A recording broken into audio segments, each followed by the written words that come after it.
Welcome back to the 49ers Toyota one-on-one, joined by 49ers safety Jimmie Ward. In our new setup, we don't have you singing and doing carpool karaoke, but we do have you out here tailgating with us. And since we are in a tailgate, I want to know, who would Jimmie Ward invite to a Jimmie Ward tailgate?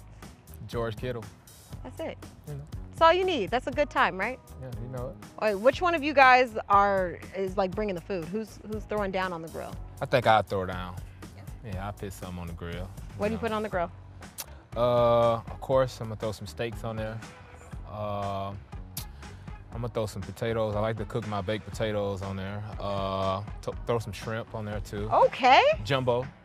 And then I make my beans too on the grill too. Okay. Yeah. Little barbecue baked beans here? Yeah. And wings and then I think that'll do it. Also, that sounds like a solid feast if you ask me. But all right. So if you could invite any DB, past or present, to join your tailgate, who would it be and why? You know, I'm gonna invite my guy, Jaquaski. You know what? It's hard. It's a tie. Jaquaski. Okay. And Sherm. Okay. There we go. Yeah. There we go. I mean, you can bring both of them. That's a solid tailgate. And then a little sprinkle of George Kittle in there. You can't go wrong. Yeah. Okay. So throughout your career, being one of the longest tenured guys on this roster, you have changed your number from 25 to 20 to now 1. Why number 1, Jimmie Ward?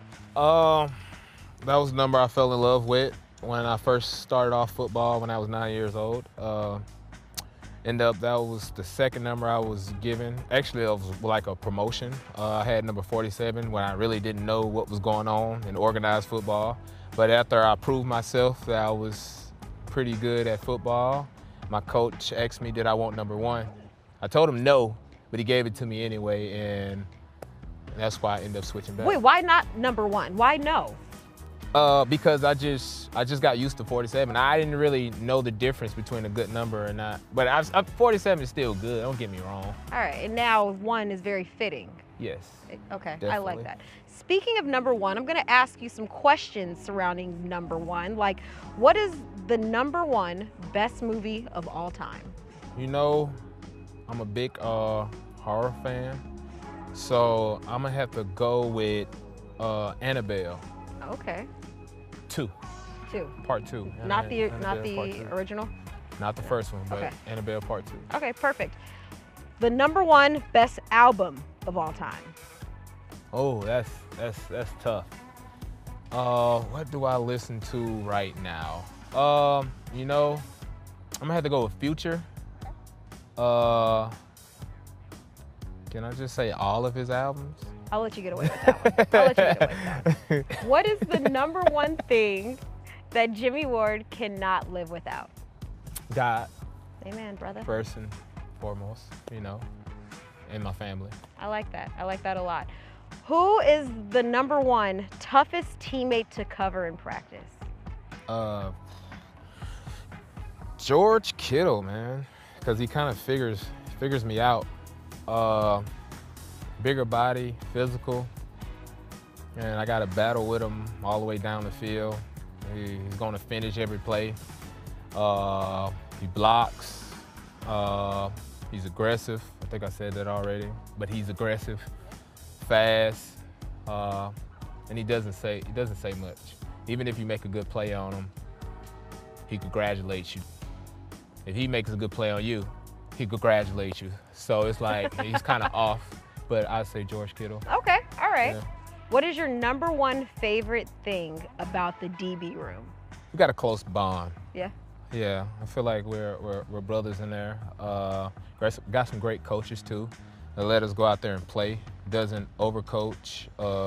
Just let us go out there and do our thing on Sundays. So yeah, I'll say that. Okay. Yeah, that's a lot to like about it. Okay, So. that's just a couple of them.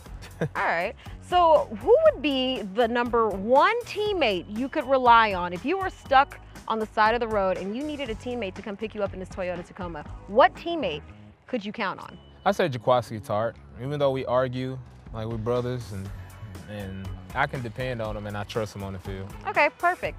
Since we are at a tailgate, obviously, you know, you're cooking up something, you got something on the grill, so I want you to put together a perfect recipe for me, but not necessarily food. So like the first one would be, I've kind of picked up through social media that you might be a pretty avid trash talker. So what's a good recipe for good trash talk?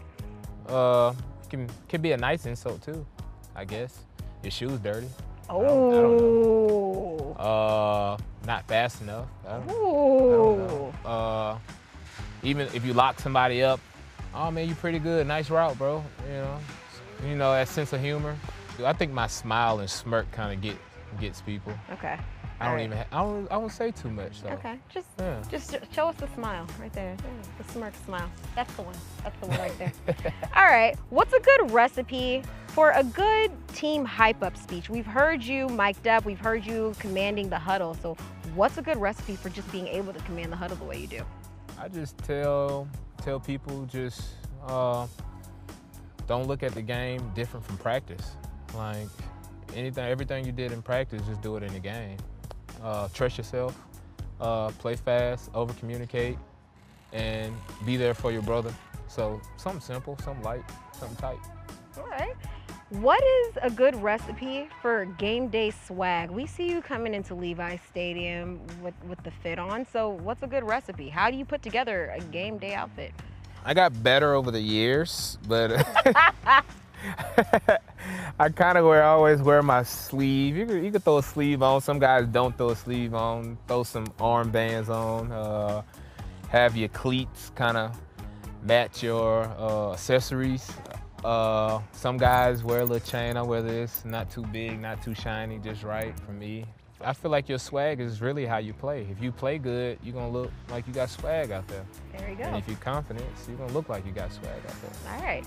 One last thing before we let you go, and I feel like this is a fantastic way to wrap up this Toyota one-on-one. I want to know, what is the recipe for a great lasting friendship? And I say that and I look at you and Jaquaski Tart. We've already brought him up a couple of times. You guys go way back to high school days and now here in the league. So what's the recipe for a lasting friendship? I feel like that goes with trust. Trust, communication, just being honest to one another. And I think that's how you build it. I think that's what happened with me and Kwasi. You know, just don't cross boundaries. Be honest, and then if you're wrong, that's when the communication come in, and you got to admit you're wrong and just talk it out. Like every grown person do. Yeah, I like that. Well done. And we get to see a little bit of that relationship, that bond on the field, and we can't wait to see more of it this week. So with that, Jimmie Moore, thanks for stopping by. Thank you. It's a good time. Mm-hmm.